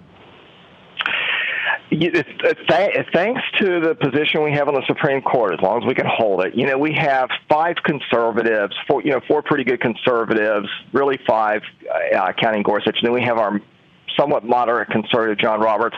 We probably win. We could lose. It's possible, but we probably win this. The question will be how strong an opinion. The oral argument was over 2 hours long. People can go online and listen to that or download an app on their phone if they want to. Oral arguments on cases like this are very accessible and understandable. You don't have to be a lawyer to understand the main points. We probably win. We probably won't get a decision until June or maybe May of next year. Wow. Next year. Well, let's pray for a great outcome on this story. In Colorado, College U.S. noticing a trend here, Colorado. Would like to see that trend reversed. Maybe the people of Colorado could just vote different. It'd be better. All right. God bless you, Brent Taines. We're grateful for your time and input and analysis of this story. We're keeping an eye on it. Have a great day, Brent. Thank you. All right. Praise be to God. Coming up after this quick break is Fear and Trembling, an opportunity to win prizes. Your chance is right now. You could win. Call 877-757-9424. 877-757-9424. Call right now, 877-757-9424. First caller gets to play. It's coming up next. Why do Protestants not believe John 6 when it says that Jesus' flesh is real food and that his blood is real drink? I don't know. In Matthew 26, Mark 14, and Luke 22, Jesus says of the bread, "This is my body." He says of the wine, "This is my blood." Not "this is symbolic of" or "this represents." He says "this is." In John 6, he repeats himself like he does nowhere else in Scripture to emphasize the fact that he expects us to eat his flesh and drink his blood, and that his flesh is real food and that his blood is real drink. Anyone who says he is speaking symbolically and not literally simply is refusing to look at all the facts. Fact number 1, the Jews took him literally. We see that in verse 52. Fact number 2, his disciples took him literally. We see that in verse 60. Fact number 3, the apostles took him literally, verses 67 to 69. If everyone who heard him speak at the time took him literally, then my question is, why does anyone today, 2,000 years after the fact, take him symbolically? Also, in verse 51 of John 6, Jesus says that the bread which he will give for the life of the world is his flesh. When did he give his flesh for the life of the world? On the cross. Was that symbolic? If you think Jesus is speaking symbolically here when he says that we must eat his flesh and drink his blood, then you must also conclude that Jesus' death on the cross was only symbolic. It wasn't really Jesus hanging up there. It was symbolic flesh and symbolic blood. Jesus is clearly talking about the flesh that he gave for the life of the world. He did that on the cross. Those who believe he is talking symbolically here in John 6 have a real problem when it comes to John 6, verse 51. Did Jesus give us his real flesh and blood for the life of the world, or was it only his symbolic flesh and blood? A beacon of truth in a troubled world. This is the Guadalupe Radio Network, radio for your soul. Welcome to another round of Fear and Trembling, the Catholic trivia game show that helps you work out your salvation by the seat of your pants. It's a 50-50 chance and prizes are involved. Avoid the weeping and gnashing of teeth. Call now to take your shot, 877-757-9424. And now, your host, Joe McClain. Praise be to Jesus Christ. Welcome back to Catholic Drive Time and Fear and Trembling, a Catholic trivia game show with secrets, need an inhaler, and agendas. Actually, I might today. Who knows? But nonetheless, we have secrets that we keep just between us. You can't tell them to anybody, right? So that's the deal. But there are a few things on the down low, the QT, or as some would say, the quiet tip, that we like to do just between us. Number one, we like to teach the faith, where we have teachable moments in the questions where you can learn something that you did not know before. Praise be to God. And probably not today. I'm going to be honest with you. These questions look super simple. I don't know that you're going to learn anything today. But then we like to have a laugh. We like to have a good time. Our callers laugh with us. We enjoy that probably most. And we give out prizes, which makes this a winner, because you could learn, you could laugh, and you could win. But you do have to call 877-757-9424. Had a caller on the hook, but they dropped. So that phone line is open for you right now at 1-800-4... let me start over. That phone number is 877-757-9424. Joe giving out that share-a-thon number. Yeah, don't do that. Let's not confuse things. It's hard enough as it is. 877-757-9424. 877-757-9424 is the phone number. 877-757-9424. But the kicker is, the secret sauce is, we don't ask the callers the question, so they don't need to know the answers. They could still win because instead of asking them, we ask Rudy and Adrian, one of which gives us a correct answer. The other gives us an incorrect answer. Caller will then have 15 seconds to make a decision. Whomst do they trust more? And then every right answer goes into the cup, the coffee cup of divine providence, to win this week's prize. Rudy, what could they win? Praise be to God. Our good friend Damon has generously donated this amazing rosary for us to give away this week. If you're watching us on the live stream, I'm going to hold it up to the camera and you can see it. If you're listening, I'll describe it to you. It is an heirloom quality rosary. I don't say that very often. You know, things these days, the manufactured stuff is not all that great. It doesn't last very long, but this is actually handmade by Damon's father. Every link has been handcrafted, prayerfully crafted in this rosary. It's made out of 2 types of hematite. Don't ask me which types those are, but the heft of it, the feel of it in the hand, it is wonderful. It's one of the greatest rosaries I've ever seen. I see. No. And whoever wins it this week, actually, tomorrow we're pulling the winner. Please offer a couple rosaries for Damon's family. Okay. Now, if we don't know what kind of hematite it is, can we just say Italian? Can we say Italian hematite? Yeah. I don't know. Do they have hematite in Italy? Imported from the hematites of the Dolomites. The grand Dolomite hematite. Can we say that legally? Is that allowed? Let's just go with it and not question it. But true. A lot of calls came in. Praise be to God. Hey, if you don't make it on today, call back tomorrow. Call in early. You can get a chance to win this particular prize. We'll give out this prize tomorrow. But praise be to God. We're grateful to Damon for giving us a prize to give away. Let's go to the phones. Odette, good morning to you. Good morning. Praise be to God, Odette. Where are you calling from? I'm calling from San Antonio. Wow. Now, San Antonio. Let me guess, it's not just famous for being the home of Judson High School? Well, I was going to say of the 10th grade history student of the year, namely yours truly. It has other reasons for being famous, praise be to God. Right, Odette? It does. It does. Great food, beautiful scenery. Okay. Those are all good, valid reasons. We like those too. Where do you go to church, Odette? I go to St. Andrew's in Lytle, just south of San Antonio. I think, is this our first St. Andrew from Lytle caller? This is the first Lytle caller. Praise be to God. That's amazing, Odette. Well, we're grateful you're here today. Now, you sound like you're driving, so like Loop 410, what are we talking about here? 1604? 35. Whoa. You are serious about this then. Nobody goes on 35 anymore. I don't know if you knew that. You didn't get the memo, avoid 35 like the plague. Are you going the speed limit? Yes. Very cautious answer there, Odette. Very cautious answer. Praise be to God. Well, we're going to be praying for your travel today. Hopefully it's as smooth as silk, but you're probably sitting in traffic, so you got time on your hands. No Googling the answers. Are you ready to play, Odette? I'm ready. Let's do this thing. We're going to start with Rudy Carlos. In spite of the fact that he still wears no tie anymore, I have corrupted him, apparently. Good morning to you, Rudy. Good morning, Joe. Are you ready? I am ready. Trick question, this first one. Okay. You sure you're ready? I'm definitely ready. Definitely. Sounds confident. 100%. Let's see how that goes. Rudy Carlos, can you tell me who is the patron saint of lawyers? That would be St. Brent. Oh, actually, no, it's not. St. Thomas More. St. Brentifer Haynes. Brentifer. how would we Latinize Brent? Brententius? Brententius? I don't know. What is Brent short for?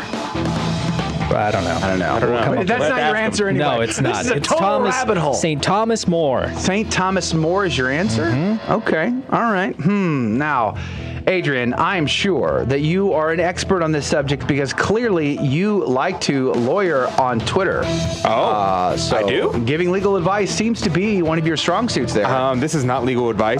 Could you tell me who is the patron saint of lawyers? Yes, the patron saint of lawyers is Saint Devolanus.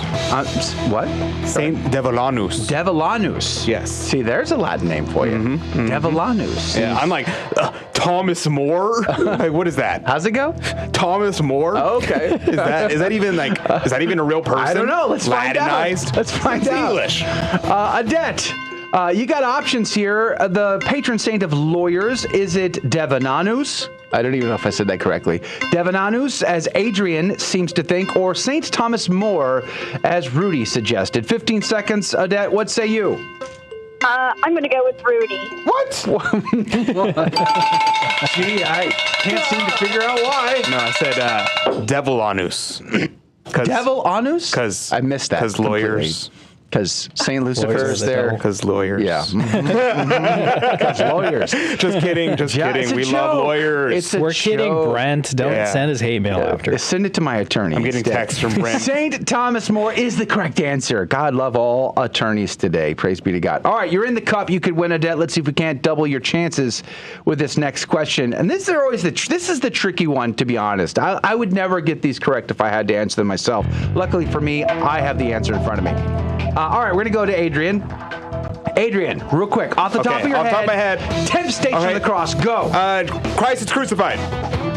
Okay, that's your answer. That's my answer. You said off the top of my head. Off the top of your head. I tried not to think about it. Just gave the first thing that popped in my head. Well, let's see what Rudy says. Rudy, could you tell me? Not off the top of my head? No, I'm going to give you a little bit more time. What? Oh, thanks, man. Yeah. What? That's not fair.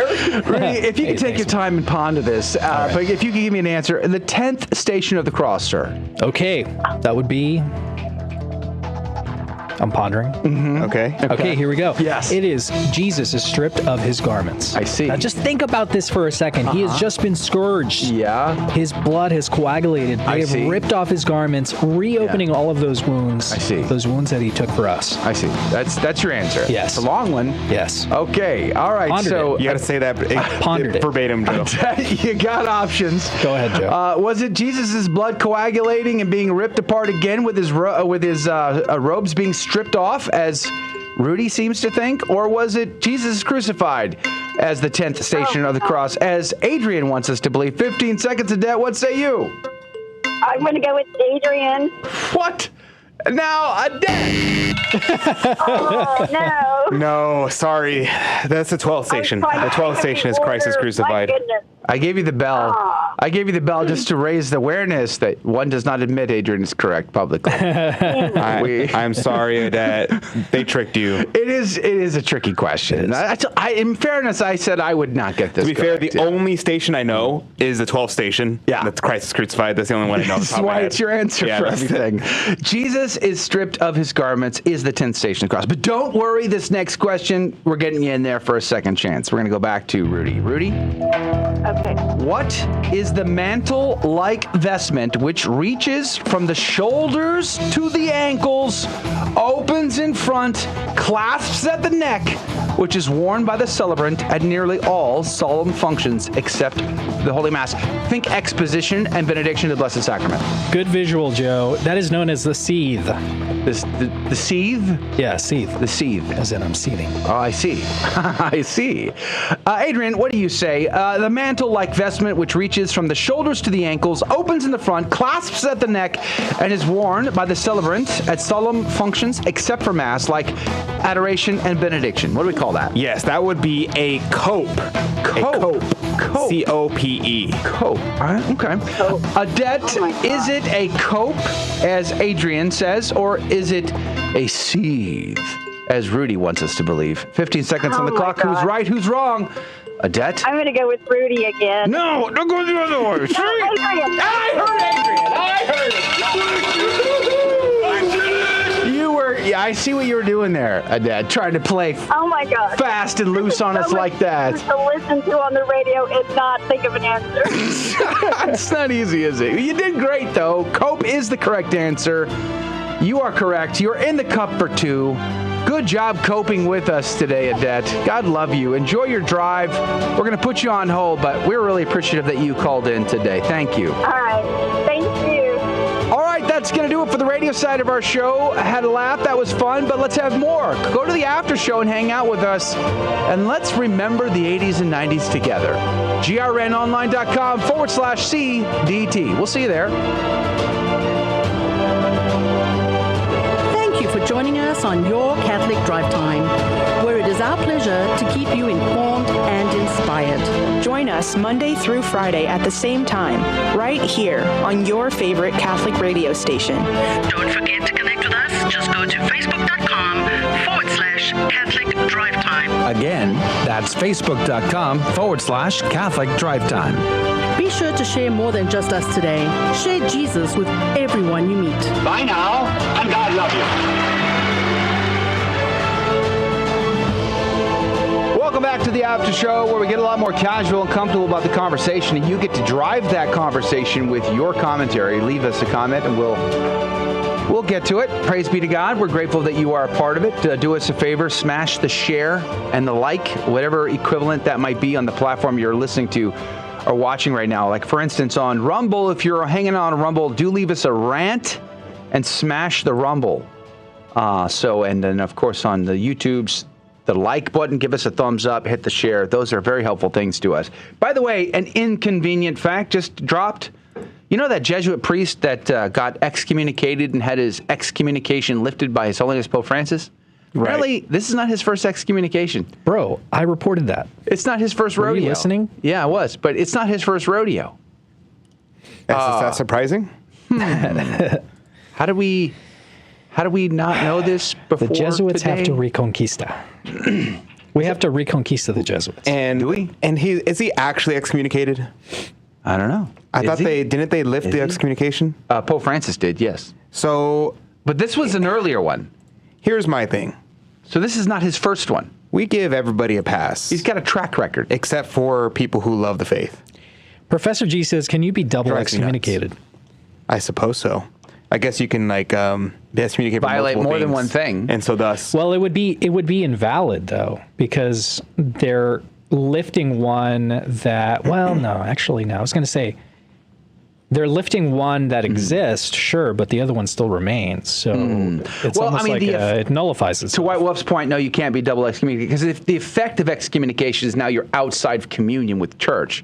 So however you decided to get to that state, you are in that state. Right. You aren't. Well, so no, it's like you aren't excommunicated squared. I would analogize it to mortal sin. You can commit multiple mortal sins, and you have to confess all the mortal sins to be forgiven. Yeah. But you can only be in a state of mortal sin once. Right. That's like you're in a state of mortal sin. You're not doubly in the state of mortal sin. So in the same way, I would say excommunication. You can be excommunicated for multiple things that have to, all of them have to be reconciled. Yeah. But you're only in a state of excommunication once. Yeah. Interesting. By the way, Paul Pelosi is in court over the whole debacle with the guy hitting him in the head with a hammer thing. Apparently, they showed the body cam footage in court to the court. We don't get to watch that, but the offender's son has come out and said, "Yeah, it's kind of a perverse little sexual thing going on there." So there's that. I don't know if you caught those stories. How do I know all this stuff? You're asking. Well, it's because I'm Twitter blue. I'm among the elite now. And not like you plebeians. I've been you regular people reliably informed. You coach class that I am not Twitter. I am a second class Twitter citizen. users. I, however, am on another level because I have access to what we call Twitter Blue top articles that tell me what is trending out there. And clearly, you are unable to find this information yourselves. You know, Michael Knowles was giving a shout out to Bree Dale yesterday. Yeah, Bree sent me the story the day before. Oh yeah, but it was an embargo, so I didn't mention it. Yeah. So, okay, let's just say what the story is. How about that? So the deal was they found out that there was a third-party organization that was selling reprints of copyrighted materials that the Vatican owns. I'm guessing is sort of the summary of it. Yeah, that's kind of what it sounds like. The question is, do they have permission? They claim they do. Bree reached out to the Vatican for confirmation. Nobody bothered to respond. Yeah, it's a huge What amount are we talking of money. about, though? Are we talking about like prints? No, we're talking about, it's not. It's literally just like the rights to the intellectual property. So Yes. it's pictures of it, the printing into other pictures. At first, I thought they were selling actual art. No, it's literally just But it's intellectual just reprints. property. It's And just so, reprints.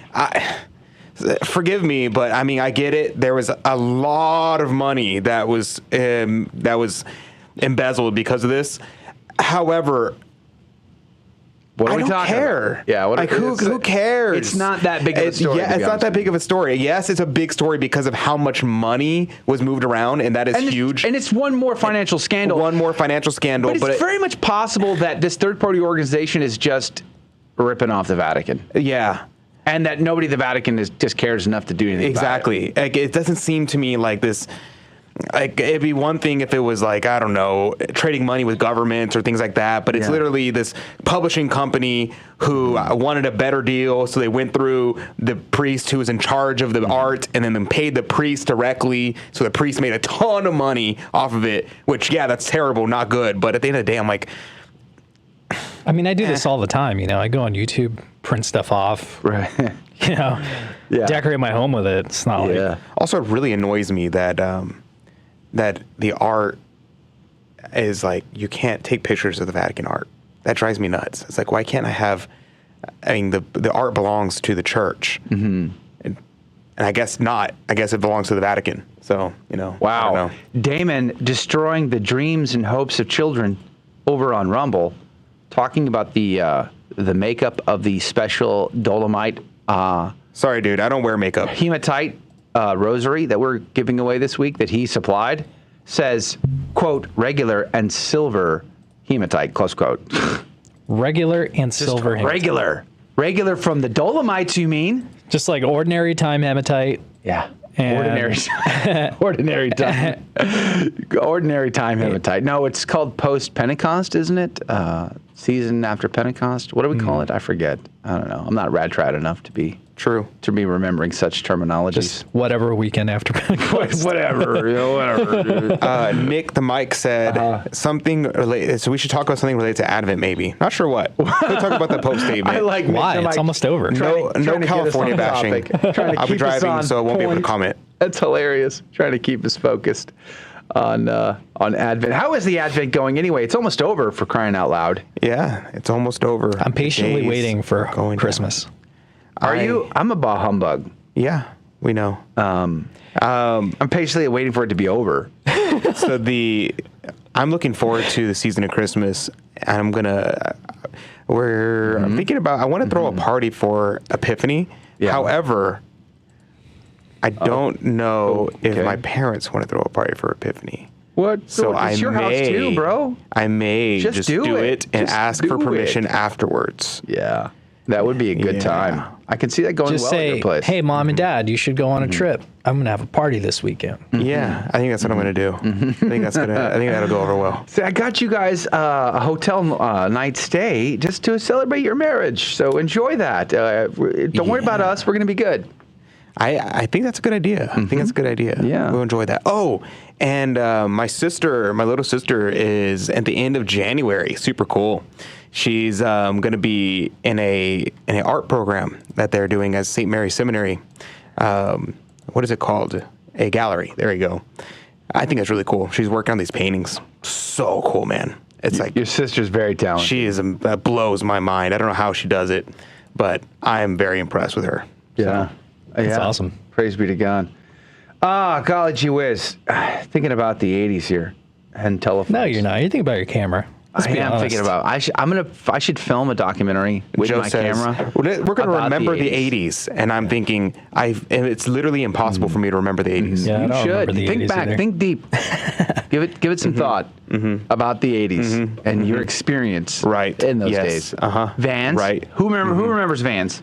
Raise your hand. Who remembers Vans? Of course, like the we remember shoe Vans. brand, the Vans. Oh, I thought you were shoes. talking about 80s Vans. Oh, 80s Vans. But those were creeper vans, man. We always before there was I wore Vans. Before van life was cool, hip, and trendy. It was creepy. It was creepy. You avoided You can't people say with that the Vans. 80s owned Vans. I wore Vans. Like that. Those were around when I was in Where do you middle think they came from? Yeah, but it's not like you think you're the owner. You think you're the originator of vans. You are I'm the just saying they still receiver exist. of the patrimony. It's not unique to the of 80s. My is what I'm generation. saying. Congratulations, and you're welcome. If you have parachute pants, then you can say that's unique to your generation. It is totally unique. But yes, it is. It is totally unique. that is a true statement. But you can't own vans. You can't own these things. We own them. They're ours. Nope. Just like Rejected. the Chuck, like the Chucks. The Chuck? We can't own the Chucks. The Chuck and a drill? And a drill? No, the shoes. Oh. Weren't those from like the 50s? Yeah, like that's my dad's generation. I had a picture of my dad because he played high school basketball. You know what, Joe? He was such a basketball Hoosier. We own his Chucks TikTok in black and white. I'm like, that's such a old school picture. Actually, I don't know what's popular in my generation. I agree with you, Joe. Eric, from your lips to God's ear, my friend. What happened in like the early 2000s? Nothing. Absolutely nothing. There was 9/11. Ooh. Death of JP2. What else happened in the early 2000s? Gunslinger says the hematite could be from someplace. Emo. That was popular in the early 2000s. No. That's right. What are the three large alien figure kid show that you kids used to watch? Alien? Remember the three primary colored aliens? Primary colored aliens. What are they called? What are those things? Like Kid weird show. Describe the show. It was the characters were aliens from another planet. What age group was this for? Oh, this is for like toddlers. Oh, Teletubbies. Teletubbies. I was thinking like middle school. I'll take children's programming for 200 hours. Dude, Teletubbies terrifying. It was so scary. Teletubbies? Because the baby, the sun baby, was so freaky.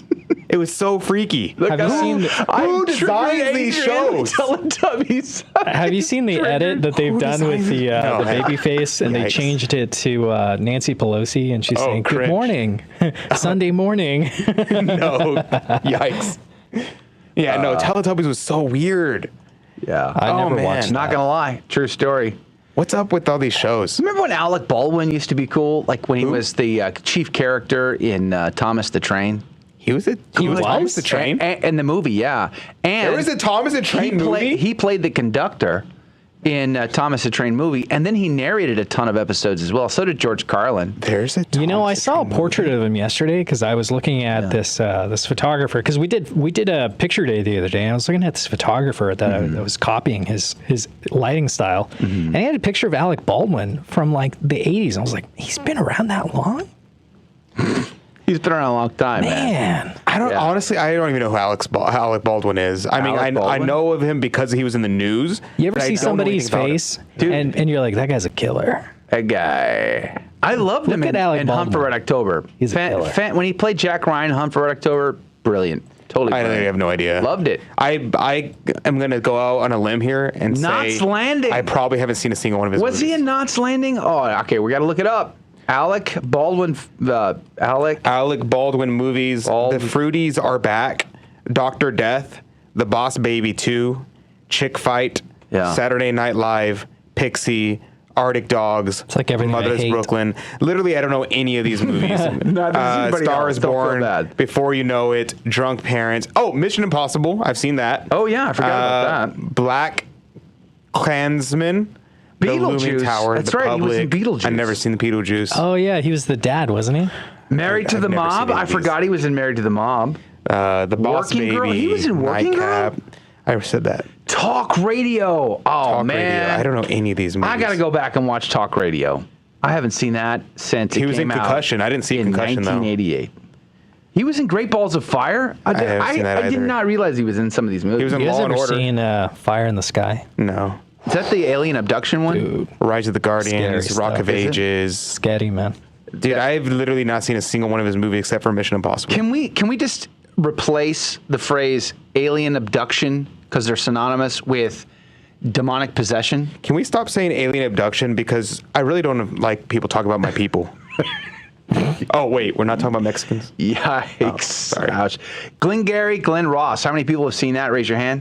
1992. Great year. White Wolf said, this conversation has cratered. Yes, it has. Yes, it has, my friend. Yes, it has. True story. Best Alec Baldwin film, The Shadow? I don't think so. I don't even. I've never even heard of it. The Juror? I don't know. The Edge was interesting. Rust? Mercury Rising. He played a bad guy there. He was in Pearl Harbor. What did you think of Pearl Harbor? I didn't see it. He played Doolittle, not Doolittle.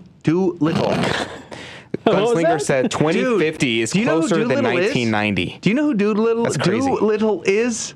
Can't speak, apparently. Isn't that Doctor movie? No. Eddie Murphy? Dr. Doolittle. Oh, yeah. Pearl Harbor gets bombed December 7th, right? Doolittle is the first guy to exact vengeance for America. He flies bombers over Japan and bombs them within months. And then has to crash land in China because they run out of gas. And that they were depicting that in the movie Pearl Harbor. Pearl Harbor back in 2001. I am not speaking English today. English is not a friend of mine. I almost had a stroke reading the news today. Yikes.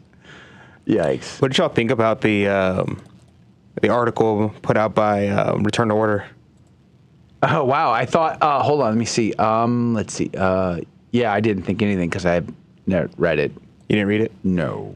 Pope Francis saying, if I see the gospel in a sociological way only, yes, I am a communist, and so too is Jesus. Yikes. that came out yesterday. Yikes. The American magazine put out the interview that they did with Pope Francis, and he was like, yeah, if you see the gospel in a sociological way only, then yes, I am a communist, and so too is Jesus. And I was like, oof, that's rough, dude. It's rough. Like, how do you...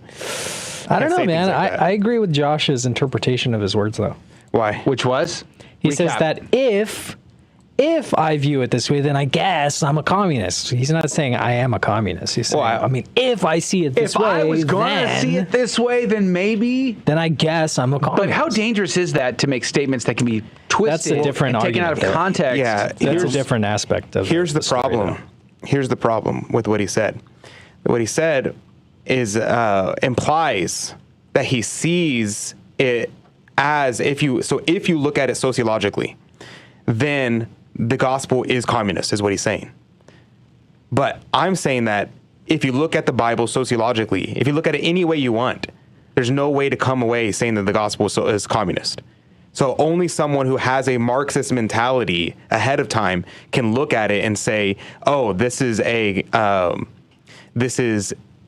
communist, the gospel is communist. So he's saying, if you look at this sociologically only, then I'm a communist. But because I look at it not only sociologically, but I also look at it as a Christian in reality, therefore I'm a Christian, which coincides with what Pope Francis has said in the past, where he said that communists adhere to Christian values. And he even says in the same interview, the communists stole some of our Christian values. I'm like, what Christian values do the communists have? Which ones? Which one is that? I don't know which Christian values the communists have. So if you read it in context, then, I mean, he's not saying he's a communist. He's clearly saying he's not a communist, but he's saying that he sees the gospel in continuity with communism, which is not only wrong, it's also low-key a blasphemy to say that our Lord could be interpreted that way. That's my take on it. There you go. Yikes. So many things. So many things. I was going to Pope-splain after that, but... Yeah. Why are most Jesuits barely Catholic? That's a good question. But these are mysteries that can't be answered this side of the heavenly veil. I can answer that. Okay. It's because they have fallen away from the spiritual exercises. Should they be... That's true. Should they receive an apostolic visitation? No. By who? By the leader pope, who's a Jesuit himself? Stop. Don't question. Just go. Just go with it. Just go with it. No, I think Rudy's right. They don't do the spiritual exercises anymore. Yeah. And the ones that do, it's like a modified spiritual exercises that they don't do them the way Ignatius did them. Yeah, they don't hold fast to their founder, and that's pretty simple. I mean, just think about it. I mean, look at the founders. Look at what the Jesuits did. You know, their history hasn't always been great, but look at the founders. I mean, they went out with zeal for souls, and you just don't see that anymore. Yeah, it's really sad to see because the Jesuits were such fierce defenders of the faith and so loyal to Rome. Yeah. And now they are not. I think about during the life of Robert Bellarmine. Robert Bellarmine, or not Robert Bellarmine, it was, what's his name? The one who helped write the Catechism of the Council of Trent. He was a cardinal. His name was anybody. Help me out here. Saint Charles Borromeo. Thank you very much. Thank you. Nobody. I'll take North Italian Cardinals. Charles Borromeo. For 200, please. Victor Mendoza said Borromeo. Thank you very much. Saint Charles Borromeo was alive during the time of the Pope Pius V, who was Dominican, right? And so Dominicans are very devoted to the divine office. And so they do the divine office in community, and they always do it in community, and they always do it sung whenever possible. And the Jesuits do not have that communal aspect of doing the divine office. They often will say the divine office individually, very much more akin to diocesan priest. When Pius V became Pope, he didn't understand why the Jesuits did it that way. And so he forced them, he told them, y'all are to do the divine office in community. And all the Jesuits. He said y'all? He said y'all. He's from Texas? He is. That's amazing. Yeah. That is amazing. You didn't know that? Praise be to God. Yeah. It makes sense now. And he spoke English as well. Totally can see it. Y'all. Pius V, and so he had them all, and all the Jesuits in the whole world all began doing that. And Charles Borromeo actually asked Pius V, hey, can we do what the Jesuit tradition is? And he was denied. And after Pius V, the next pope after him, ended up ceding ground to Borromeo and allowed the Jesuits to continue doing the way they have always done it. And my point in this whole thing is the Jesuits used to have such a submission to Rome and to the faith, to the true faith, and keep in holding fast to their traditions while being submissive to Rome. Yeah. They were not abandoning it. Now they've abandoned it. They were the soldiers dedicated personally to the Pope and to his desires to reconquista Europe in the Protestant Reformation. And I think what's his name's book on the Jesuits, it spells it out very, very clearly what went wrong and how it went bad and why it's not been fixed and it's not going to get fixed. So bad things are happening there for sure. St. Charles Borromeo, though, I think he's an incredible guy. He is a very interesting saint. If you've not looked too much into his life, you ought to. Talking the 16th century here, Milan. When he took over as bishop in Milan, he had a lot of problems to fix. The corruption, the secularism in society and in the clergy was pretty bad. He had priests living with women. He had priests not wearing clericals. Sound familiar? He had priests wearing swords on their hips. And other problems he had to solve. So how did he fix this? He instituted a seminarian formation program, not just for new seminarians. Yeah, he did that. But then he created a new training program where he forced all of his clergy to go back through, to reform them, to clean house. And he was stalwart in his efforts to reform his diocese in Milan, which was obviously a very powerful diocese considering that it was the last vestige of the Western Roman Empire before the fall. So St. Charles Borromeo, great guy. Praise be to God. Pray for us. White Wolf said, St. Ignatius was an Americanist. He valued activity before contemplation. Either that or something got garbled with the Jesuits on the way to the Roman Forum. So he definitely wasn't an Americanist, if you mean like the heresy of Americanism, because that didn't exist yet. But what you're saying about him valuing activity before contemplation, I don't think that's true. I don't think you can read Ignatius and read the spiritual exercises and think that he values activity before contemplation. I think Ignatius very clearly was a very deep and intense contemplative, and so were all the Jesuits who were great martyrs and missionaries. They were all very, very much contemplatives. It's a very and also having a emphasis on certain aspects of spiritual life, as long as you're not denigrating another aspect of the spiritual life. There's nothing wrong with that either. That's why there's different religious communities that have different charisms. And the other thing is, you don't have to like or even have the same spirituality as the saints.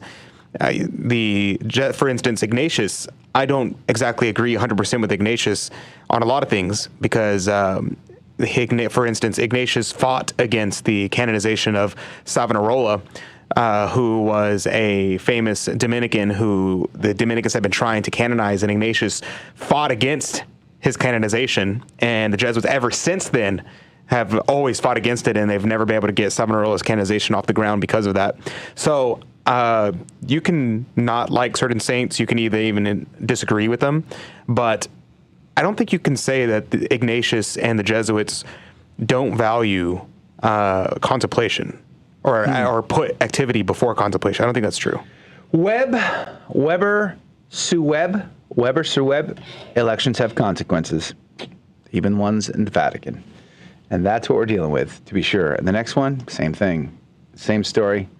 Same song, different verse. Is that how it goes?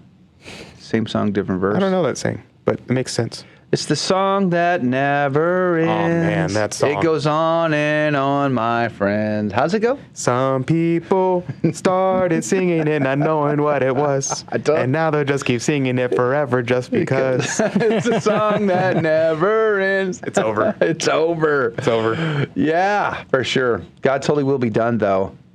We get an opportunity to suffer, so congratulations. Embrace the cross, because it's just going to get worse. I mean, there was the guy being interviewed by John Henry Weston about the 3 Days of Darkness. I kind of watched it quickly. I put it on like double the speed. I need to go back and listen to it more carefully. He apparently wrote a book on the subject, quoting Padre Pio, much disputed as to whether or not Padre Pio actually ever said anything about the 3 Days of Darkness, but he's quoting a letter Padre Pio wrote in his book. So I'm interested to pick up his book, but he talks about how that event, which I think if I'm not mistaken, he's predicting it's going to happen sooner rather than later, would be the thing that ushers in what we might call the reign of Mary. Yeah, I wouldn't be surprised. I mean, I think the 3 Days of Darkness are going to precede the Great Chastisement, and the Great Chastisement will precede the reign of Mary. It's interesting because I would love for there to be a 3 Days of Darkness, what do they call the Great? It's called the Sign in the Sky. No, it's the. No, the Sign in the Sky is the end times. No. The what's the other one? The Warning. The Warning. Thank you. The Warning. I would love for Garabandal.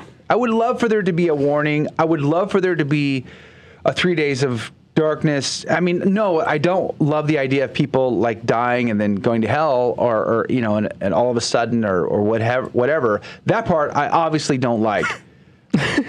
But the part that I do like is what a grace and what a mercy it would be to be confronted with your own sins. Yeah. So that you could make a good and holy confession and be reconciled to God. Mm-hmm. Like when I go to confession, I examine my conscience every night as a part of our prayer routine, so that I can make a good confession when I go to confession. But I'm going to be honest with you. It's never as deep and as profound as I know it ought to be. I would love to encounter a priest who could read my soul and draw more out of me.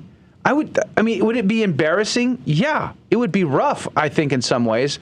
But on other ways, it'd be just absolutely amazing to make such a great confession and be totally reconciled with a clean conscience. Yeah. And isn't that what the 3 Days of Darkness, or this supposed warning, really I want that to be. I want that to be the case, because I think that'd be a grace for so many souls that might otherwise end up in hell. The question is it? I don't know. A lot of mystics have said it's coming. Sean said that 2024, he said. Yeah. 2024 seems close. Very close. I mean, I was going to say seems too close, but honestly, I don't know. It does feel like things are speeding up. Things happen gradually, and then suddenly, and that's the case in Scripture, all these things you see whenever every time there's like a great chastisement against the Jewish people, you would see things slowly get worse. The people fall into more and more debauchery, and then it gets to a tipping point, and then everything just goes horrible. I can't remember where I read it, but it boiled down again to Fatima. It was like this so-called respect for marriage bill being signed is literally the last step against the war Sodom against and the Gomorrah. family. Yeah. And so that might usher in something a little bit more extreme. I totally agree. I mean, when you go back and you look at, but I'm looking at it from an American perspective, right? But America is the leader of the world. I still believe that. So I think, our ideas get exported everywhere, and we're participating with other insane people around the world exactly. for a global effort. So for those who would say, "Oh, you're just an American," you're looking at it from an American perspective about what's going on over there. But go back to Genesis. I don't think so. If you go back to Genesis, you look at the good versus evil, the good line versus the bad line. Once Abel's murdered, Cain goes off and establishes an evil line. You mean the Canaanites? He is reaching the peak of perfection in evil under Lamech, who is the 7th generation.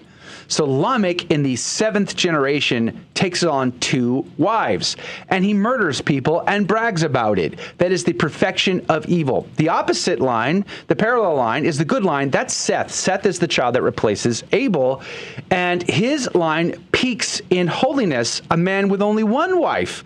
And, of course, Enoch, his grandfather, is so holy that he gets raptured, air quotes, he gets taken up and doesn't enjoy physical death, which is why he's going to come back along with Elijah at the end. But ultimately, what is the straw that breaks the camel's back that brings on the world flood?